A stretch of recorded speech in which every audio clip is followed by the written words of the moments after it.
Peter Drucker talked about that when this really went wrong back in the 70s and 80s when people looked at their balance sheet.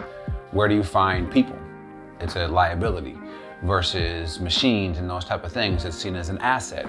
Well, the reality is I don't care how fine-tuned you make a machine, there's a maximum output to that machine. The difference with people is what's the limit to human potential? It's limitless. Truly, the better you become, why we have that idea of a better you is better for everybody. And when you look at the number one gap in our country, I would even argue worldwide, is a deficit in self-confidence, a deficit in self-belief and all those type of things. And so if you have people in your organization who at best are at 60, 70% of their potential, their personal potential, at the highest end, they may give you 100%, but you're getting 100% of 60 to 70%.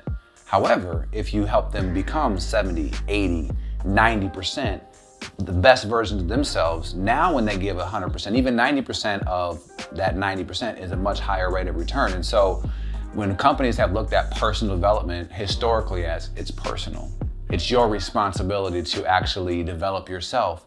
Well, left to our own devices, and especially in today's day and age, what are people doing? They're left on their own devices. 3.5 hours on average on their cell phones. And so people aren't becoming better by themselves. And so if you're not carving out time intentionally within your organization to help them be better for them, no strings attached, you're having people walking around maybe at 60%, 70%, and you're leaving so much meat on the bone. So that absolutely is your greatest investment because there's no limit to that return that you get by making them better versions of them.